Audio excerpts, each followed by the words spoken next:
My name is Jim McGraw. I knew Mr. and Mrs. K for about 30 years. I was the chief operating officer with Marion Laboratories and had an opportunity to work with Mr. Kauffman. Mr. K believed in America. He felt strongly, but it's not where you start out in life. It's how you finish that counts. He wanted to do something in entrepreneurship at the foundation. And Mr. K said, let's go out and listen to what's being done in entrepreneurship. We decided to focus on two things: awareness for entrepreneurship as a career, which is now well established, and secondly, skill building for would-be entrepreneurs to increase their probability of success. First thing I ask an entrepreneur, do you have a product or service that somebody wants, needs, desires, or requires, and are willing to pay for it? If you can't answer yes, forget it. You're wasting your time and talent, because people come in obsessed with a product. They're going to go out and change the world by coming up with a product that nobody wants or are unwilling to pay for it. Then they end up broke and with unfulfilled dreams. Get out there into the marketplace, listen, find out what's going on, because that's where the great ideas are.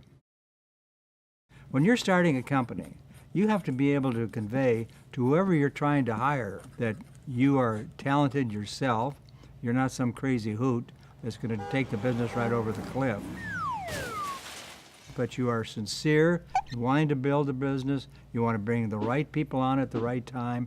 That's leadership. Real leaders talk about problems and they solve problems. I define leadership very simply: the ability to achieve the right objectives on time through people. Keep it simple, keep it effective, clarity of direction, clarity of organization, and clarity of measurement. For example, if people say, our objective is to increase sales.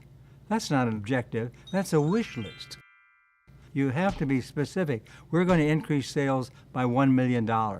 That's specific and measurable. You need to be a straight shooter.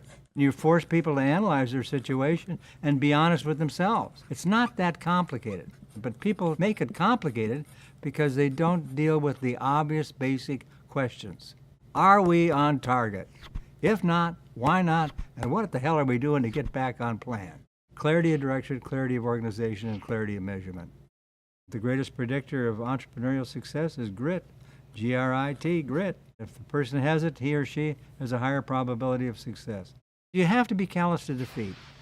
You have to bend like the wheat in the Kansas wheat field, bending down in the wind, coming back stronger, more dedicated than ever. And if you have a mistake, learn from your mistakes.